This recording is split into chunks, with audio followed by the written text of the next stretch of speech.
세상 위하여 주시었으니 만 백성 모두 나와서 주 말씀 들어라. 죄 가운데 빠져 죽어야 하는가. 구원의 음성 못 듣고 죽어야 하는가. 전하고 기도해 매일 증인 되리라. 세상 모든 사람 다 듣고 그 사랑 알도록 온 세상 위하여 그 복음 전하니 저 죄인 회개하고서 주 예수 믿어라. 죄인을 위하여 주 돌아가신 것 나 증거하지 않으면 그 사랑 모르리. 전하고 기도해 매일 증인 되리라. 세상 모든 사람 다 듣고 그 사랑 알도록 온 세상 위하여 주 은혜 임하니 주 예수 이름 힘입어 이 복음 전하라. 나 먼 곳에 가서 전하지 못하나. 나 있는 바로 그곳에 이 복음 전하리. 전하고 기도해 매일 증인 되리라. 세상 모든 사람 다 듣고 그 사랑 알도록.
여러분 안녕하십니까. 코로나와 씨름하다 보니 어느덧 연말 기도주일이 시작되었습니다. 저는 오늘 하늘의 꿈을 싣고 아브라함의 꿈이라는 제목으로 말씀을 드리겠습니다. 오늘 말씀은 믿음의 장으로 알려진 히브리서 11장 8절로 10절을 중심으로 해서 말씀드리겠습니다. 이 말씀의 내용을 세 가지로 이렇게 요약할 수가 있겠습니다. 첫째는 부름받은 아브라함, 둘째는 나그네로 산 아브라함, 그리고 마지막으로 세 번째는 하늘 도성을 고대한 아브라함이라고 하는 이 세 제목을 가지고 말씀을 드리도록 하겠습니다. 먼저 부름받은 아브라함 8절의 말씀입니다. 아브라함은 부르심을 받았을 때에 순종하여 장래의 유업으로 받을 땅에 나아갈새 갈 바를 알지 못하고 나아갔으며, 아브라함은 오른편 지도에서 보듯이 그의 고향 갈대아 우르를 떠나서 하란을 거쳐 마침내 약속의 땅 가나안에 이르렀습니다. 오늘 아침에 제가 진주라 천리길이라고 하는 그 먼 길을 몇 시간에 걸쳐서 자동차를 타고 이곳에 왔습니다. 천리길도 참 긴 거리인데 아브라함은 갈대아 우르에서 약속의 땅인 이 가나안까지 오는 그 먼 길을 자동차도 없었을 것이고 비행기도 없었을 것이고 도보 아니면은 낙타를 타고 왔을 때인데 그 먼 거리를 고향을 떠나는 아브라함의 모습을 오늘 다시 한번 생각하게 되는 것입니다. 8절의 말씀은 아브라함이 고향을 떠났을 때에 그의 두 가지 태도를 보여주고 있습니다. 바로 하나는 하나님의 말씀을 순종하였다고 하는 것이고, 하나는 하나님의 말씀을 순종하여 떠났지만은 갈 바를 알지 못했다고 하는 것입니다. 아브라함은 고국에서 타국으로, 고향에서 타향으로 떠난 이민자였습니다.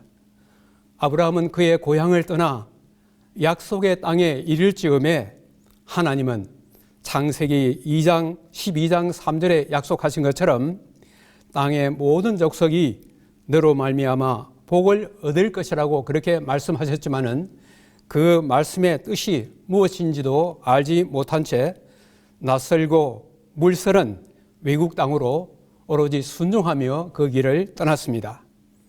여기서 중요한 것은 아브라함의 순종인 것입니다. 만약에 아브라함의 순종이 없었다면 우리는 성경에서 더 이상 아브라함에 관한 것을 읽어보지 못했을 것입니다.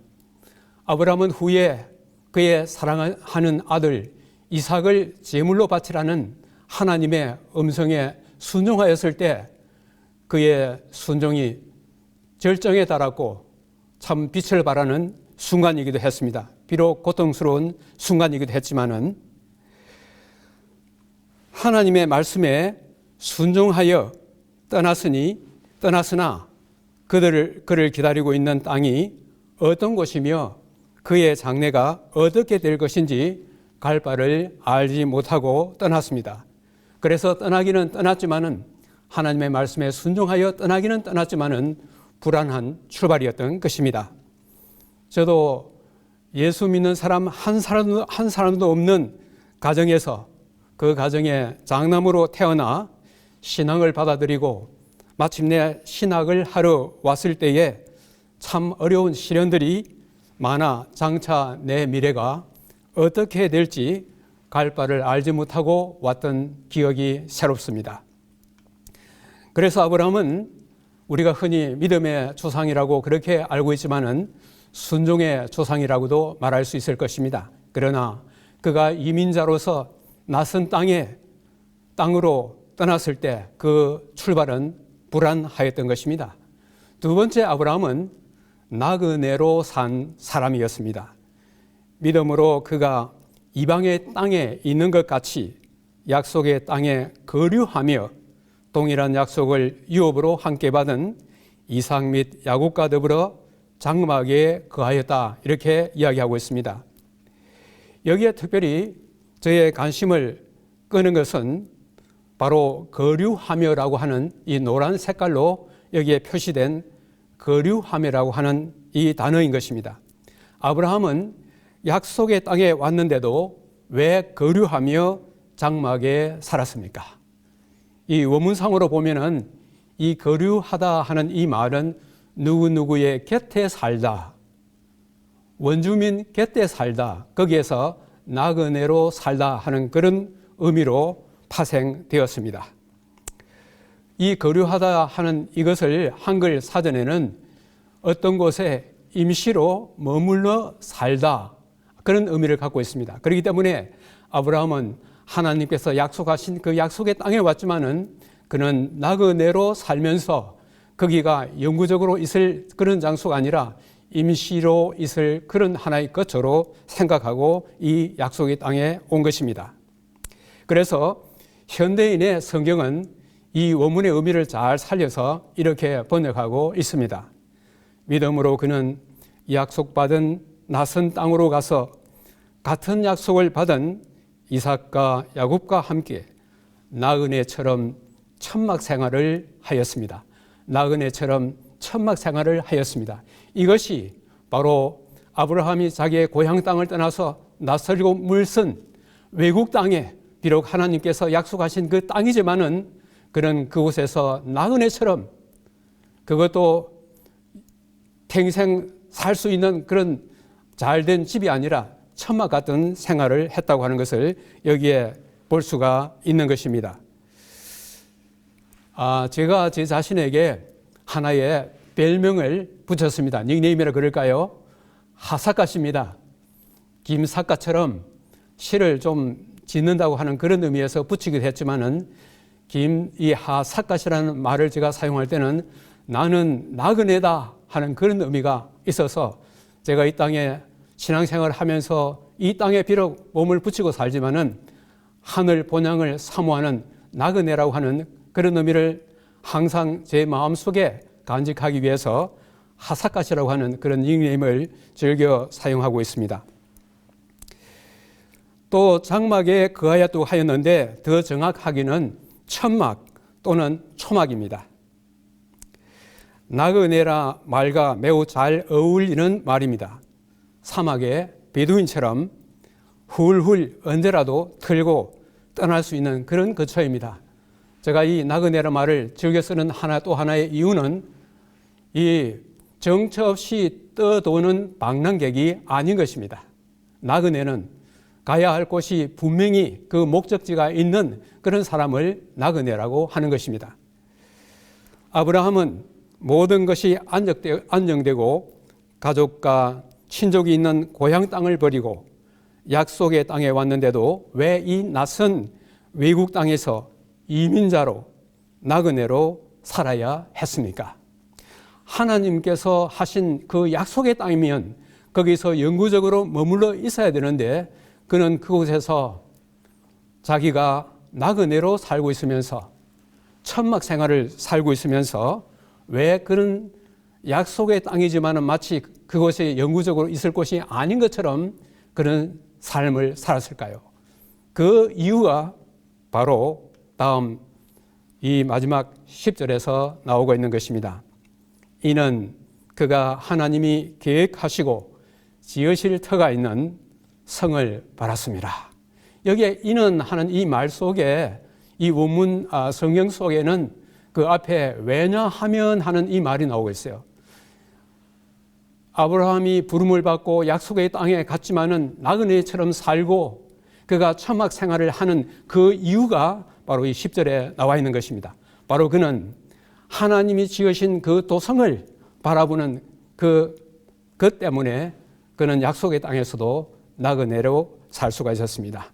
여기에 영문 NIV 성경, 새 국제역 성경에는 이것을 이렇게 번역하고 있습니다. 왜냐하면 하나님이 설계하시고 건축하신 한 도성을 학수고대하고 있었기 때문이라고 그렇게 이야기하고 있습니다. 왜냐하면 그가 하나님께서 약속하신 땅이지만은 그 땅에서 나그네로 사는 그 이유가 하나님이 건축하신 한 도성을 그가 학수고대하고 있었기 때문이라고 그렇게 이야기하고 있습니다. 하늘 도성을 아브라함이 사모하게 된 그 출발점을 오늘 또 한번 좀 생각해 보도록 하겠습니다. 우리 17절에 보면은 아브라함은 시험을 받을 때에 믿음으로 이삭을 드렸다 하는 이 말씀이 나오고 있습니다. 아브라함은 갈대아 우르 고향 땅을 떠나서 약속의 땅인 가나안으로 갔을 때 그는 상당 기간 동안에 그의 갈 바를 알지 못했습니다. 그러나 그가 갈 바를 알기 시작한 그 출발점은 어디쯤 되겠습니까? 아브라함이 나그네의 삶을 사는 동안에 그에게 최고의 날은 그의 나이 100세 때 이삭을 얻은 것입니다.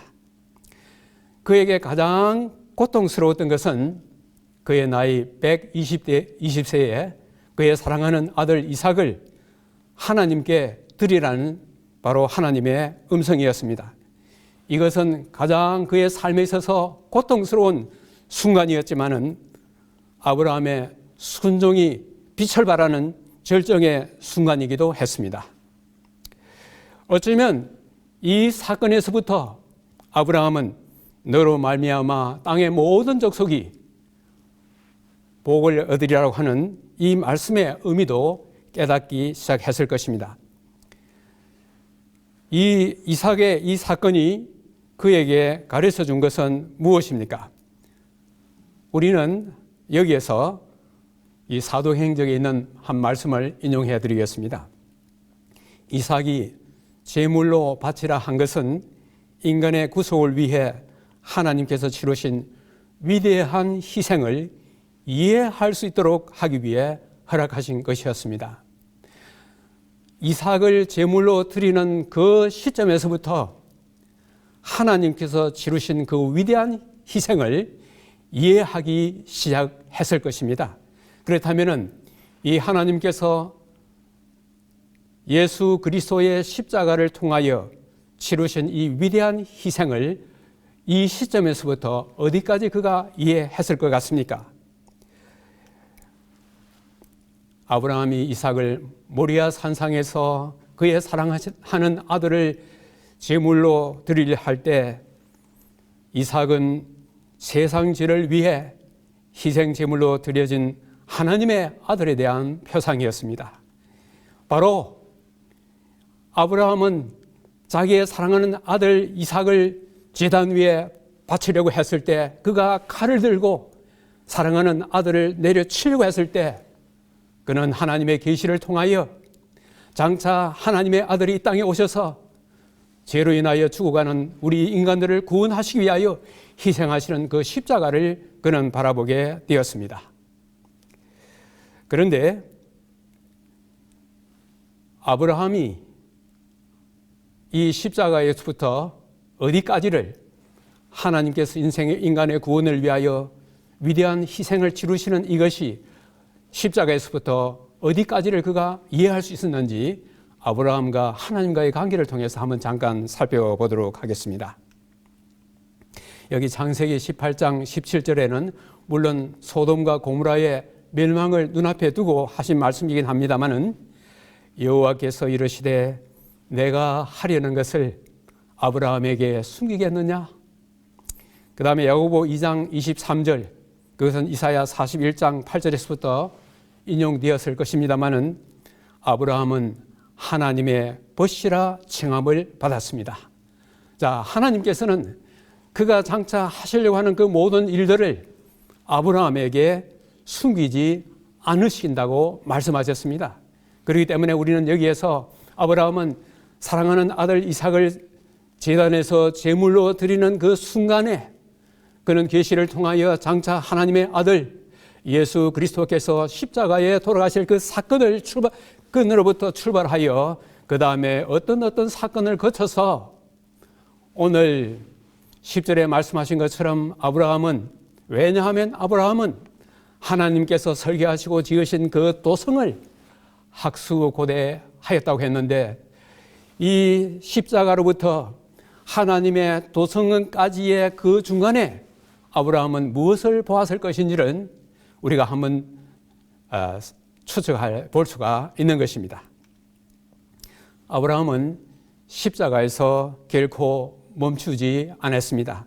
바로 이 십자가 사건 다음에 그는 예수님께서 3일 후에 부활하시고 하늘로 승천하셔서 하늘 성소에서 하나님의 백성들을 위하여 거기에서 중보하시는 예수 그리스도를 보았습니다. 거기에서 하나님의 백성들의 모든 죄를 다 도말하신 다음에는 이 땅에 사는 하나님의 각 시대의 구원의 백성들을 하늘로 데려가시기 위하여 재림하는 광경을 그는 보았습니다. 천천만만의 천사들의 옹이 되어 하늘부터 내려오시는 그 영광스러운 광경을 그는 목도하게 되었습니다. 그리고 그는 거기에서 그치지 않았습니다. 하늘로 올려진 하나님의 이 백성들이 마침내 하늘 유리바닷가 위에서 승리의 개가를 부르는 이 영광스러운 감격스러운 이 모습을 보게 되었습니다. 그는 더 이상 갈 바를 알지 못하는 사람이 아니었습니다. 이제부터는 갈 바를 확실히 아는 소망의 사람이 되었습니다. 하늘 도성에 대한 그리움은 그가 이 땅에 사는 목적이었습니다. 우리 아브라함의 믿음을 다시 한번 요약을 하겠습니다. 아브라함은 하나님의 음성에 절대적으로 순종하는 사람이었습니다. 그러면서 아브라함은 하나님께서 약속하신 그 땅에 살았지만은 이제부터 그는 그 가나안 땅이 그가 영구적으로 거할 땅이 아니라 하나님이 설계하시고 지으신 그 영원한 하늘 도성이 그의 최종적인 정착지인 것을 알고 그는 이 땅에 나그네로 살았습니다. 그래서 아브라함은 이런 하나의 약속의 땅이었지만은 하늘 도성을 그리워하며 하늘 도성을 학수고대한 그런 삶을 오늘날 이 땅에 살고 있는 예수님의 재림을 간절히 사모가 있는 이 마지막 시대에 사는 우리들도 아브라함과 같은 그런 꿈을 가지고 있을까요? 여기에 우리의 구원에 대한 절대적인 확신을 아브라함과 같은 그런 확신을 가질 때에 아브라함이 고대했던 하늘 도성을 그리워하게 될 것입니다.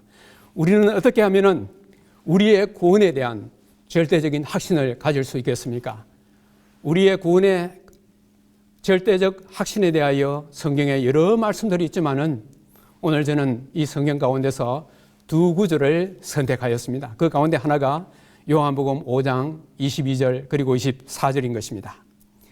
아버지께서 아무도 심판하지 아니하시고 심판을 다 아들에게 맡기셨으니 24절 내가 진실로 진실로 너희에게 이르노니 내 말을 듣고 또 나 보내신 이를 믿는 자는 영생을 얻었고 심판에 이르지 아니하나니 사망에서 생명으로 옮겼느니라.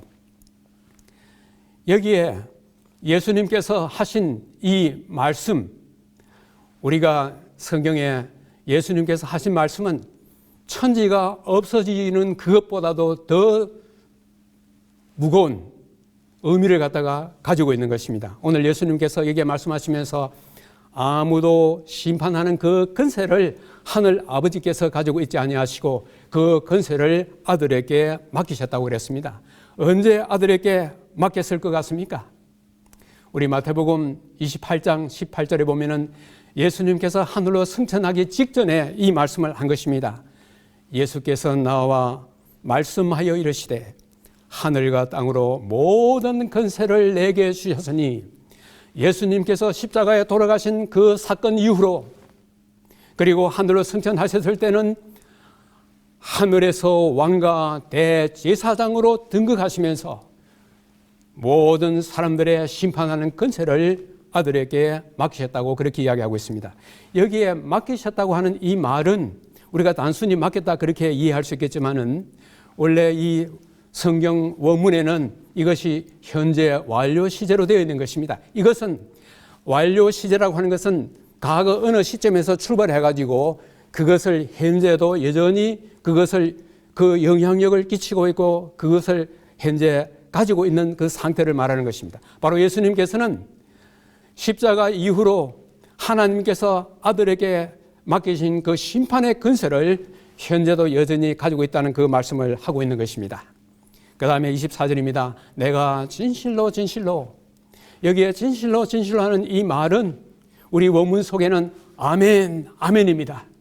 예수님께서 그저 말씀하셔도 그 말씀이 참으로 중요한데 그 말씀 앞에 두 번이나 아멘, 아멘 했을 때 그 다음에 하는 말이 얼마나 중요한 것인지를 우리는 알 수 있을 것입니다. 아멘, 아멘. 너희에게 이르노니 내 말을 듣고 나 보내신 이를 믿는 자는 영생을 얻었고, 여기에 우리는 영생을 얻었고 하는 것이 우리 한글 성경에는 이것이 하나의 과거로 되어 있지만은 그러나 원문에는 이게 현재인 것입니다. 내 말을 듣고 또 나 보내신 이를 믿는 자는 영생을 현재 소유하고 있고, 영생을 현재 소유하고 있고, 거기에 또 무슨 약속이 있었습니까? 심판에 이르지 아니한다고 했습니다. 심판에 이르지 아니한다고 했습니다. 그리고 여기에 사망에서 생명으로 옮겼느니라, 이것도 현재 완료인 것입니다. 과거 어느 시점에서 시작해가지고 현재 사망에서 생명으로 옮겨와 있는 상태를 여기에서 이야기하고 있습니다.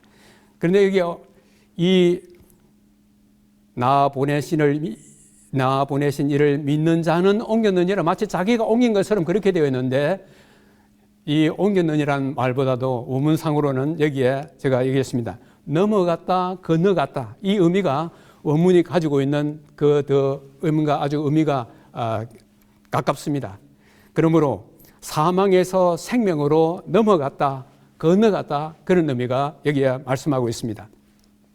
그 다음에 구원에 대한 두 번째의 그 절대적인 확신을 가질 수 있는 것은 출애굽기 12장 12절, 23절 이 6월절 사건과 관련되는 것입니다. 우리는 애굽의 그 10재앙 가운데 마지막 10째 재앙의 그 마지막 밤에 하나님께서 지시하신 그 지시가 여기 나오고 있습니다. 피를 문 임방과 좌우 설주에 뿌리고 아침까지 한 사람도 자기 집 문 밖에 나가지 말라. 여호와께서 애굽 사람들에게 재앙을 내리려고 지나가실 때에 문 임방과 좌우 문 설주의 피를 보시면 여호와께서 그 문을 넘으시고 멸하는 자에게 너희 집에 들어가서 너희를 치지 못하게 하실 것입니다. 우리는 이 사건을 너무나 잘 알고 있습니다. 여기 왼편에 보시는 이 그림처럼 이스라엘 백성들은 하나님의 그 지시에 순종하여 양의 피를 문 임방과 좌우 설주에 뿌리고 그 다음에는 그 집 안에 들어가서 아침까지 그 문 밖에 나오지 말라는 하나님의 지시에 순종하여 그 집 안에 있었습니다. 이때에 그 밑에 있는 그림이 보는 것처럼 멸망하는 천사가 애굽 사람들의 집을 통과하고 이스라엘 백성들이 있는 집을 통과할 때에 피가 없는 집에는 사망이 있었지만은 문 설주에 피가 발려있는 그 집은 넘어갔습니다. 우리는 이 사건을 잘 알고 있는데 여기서 저는 한 가지 이 집 안에 있는 사람들이 어떻게 그들의 생명이 보존되고 그들이 어떻게 구원을 받았는가 하는 것입니다. 그들이 완전해서 구원을 받았을까요? 그들에게 흠이 없어서 구원을 받았을까요? 아닙니다. 그들 스스로는 결코 흠이 없거나 점이 없거나 완전하기 때문에 이 멸망의 천사의 손에서부터 보존될 수가 없었던 것입니다. 그들이 보존되고 그들의 생명이 지켜졌던 것은 바로 문 좌우 임방과 설주에 뿌려진 어린 양의 피였습니다. 로마서 3장 25절에 사도 바울은 여기와 유사한 말씀을 이렇게 이야기하고 있습니다.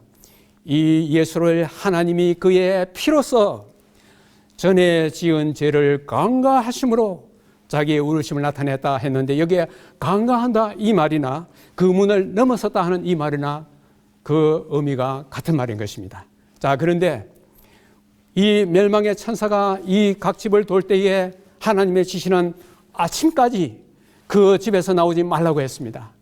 오늘날 우리는 어떻게 해야 되겠습니까? 아침까지, 예수님이 오시는 그 날까지. 그러나 우리는 예수님 오시는 날도 알지 못할 뿐만 아니라 그 날까지 살지 못할 것입니다. 그러나 그 날은, 이 땅에 사는 동안에 내 생명이 다하는 그 날은 바로 종말의 날이요, 그 생명이 다하고 내가 부활하여 깨어나는 그 날, 바로 예수님의 오시는 재림의 아침인 것입니다. 그 날까지, 내 생명이 이 땅에 다하는 그 날까지 어린 양의 피가 있는 그 안에, 예수님 안에, 우리가 예수님 안에 있으면 우리는 우리의 구원의 절대적인 확신을 가지고 지낼 수가 있는 것입니다. 오늘 저는 아브라함의 꿈을 말씀드렸습니다. 저도 아브라함의 꿈처럼 하늘 조성을 고대하며 그리워하는 사람이 되고 싶어 하나의 시를 지었습니다. 그 속에 저의 모든 것이 포함되어 있습니다. 시를 짓게 된 배경을 짧게 말씀드리겠습니다. 거의 일생을 타지에 머물다 꿈에 그리던 고향으로 돌아왔습니다. 내 부모와 형제가 있던 그리운 고향입니다. 그러나 부모님도 내가 알던 사람들도 거의 다 떠나고 만난 사람들은 대부분 낯선 사람들이었습니다. 고향에 돌아왔으나 실상은 또 하나의 타향이었습니다. 그래서 나는 하늘의 꿈을 더 쉽게 되었습니다. 영원한 하늘 본향을 더 사모하게 되었습니다. 아브라함의 꿈은 곧 나의 꿈이요 우리 모두의 꿈입니다. 나의 그리운 하늘 본향을 나의 시에 담아보았습니다. 이 시를 오주영의 아버지 오종재 장로가 작곡하였는데 제목은 하늘의 꿈을 싣고입니다. 오늘 여기에서 이 노래는 이충환 목사님이 이 노래를 부르시는데, 이충환 목사님은 현재 미국 LA의 선한 이웃교회를 담임하고 있으며 바이블 어게인이라는 유튜브 사역을 하고 있습니다. 여기에 간주로 바이올린이 나오고 있는데 오주영 바이올리니스트입니다. 오주영의 아버지 오종재 장로님과 저는 고인이 되신 윤옥진 목사님으로부터 같은 날 침례를 받은 침례 동기입니다. 여기에 잠깐 1절을 소개하고 오늘 하늘의 꿈을 싣고라는 저의 시와 거기에 작곡된 노래를 부르면서 오늘의 말씀을 마치려고 하는 것입니다. 하늘의 꿈을 싣고 1절 가사입니다. 눈을 들어 하늘 보라 꿈의 고향 저기 있네. 자나 깨나 그리움에 사무치는 저 하늘을 잠시라도 잊을 손가 내 마음의 안식처를 손 꼽으며 헤어보라 머지않아 이르리. 구름 타고 오시리라 만왕의 왕 만주의 주. 구름 타고 오시리라 만왕의 왕 만주의 주. 이제 이 찬양을 들어보겠습니다.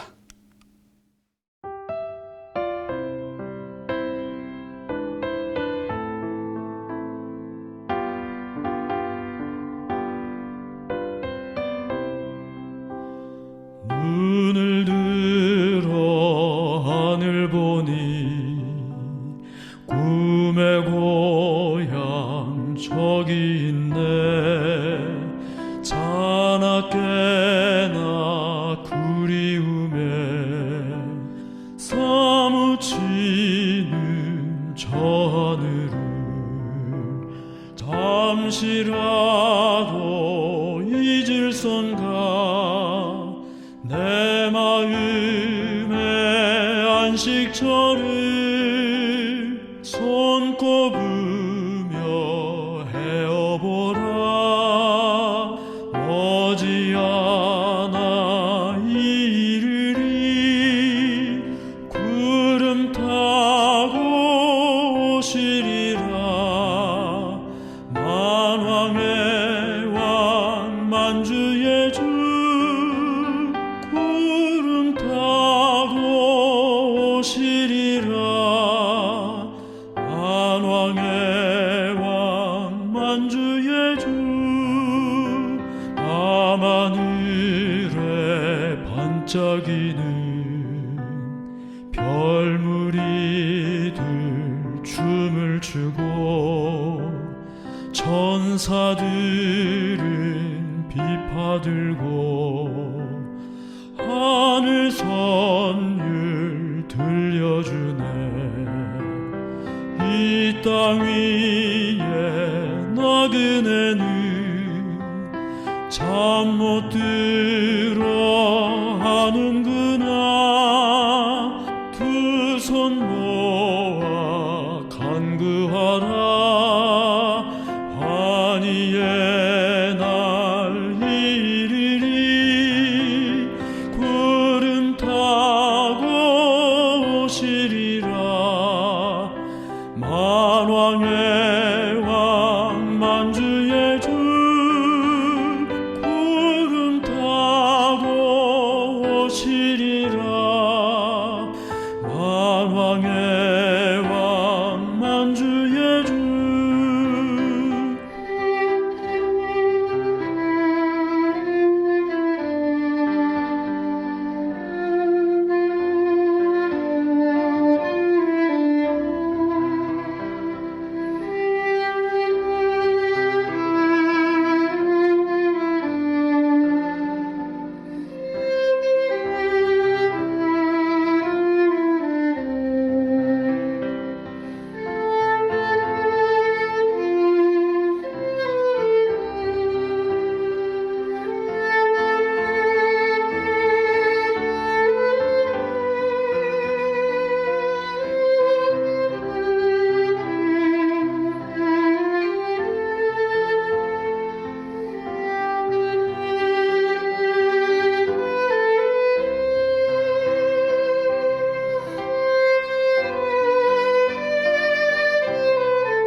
하늘도 섬 바라보니 영광으로 충만하고 그룹 천사 스랍 천사 주의 보좌 옹위하여 어린 양을 찬양하고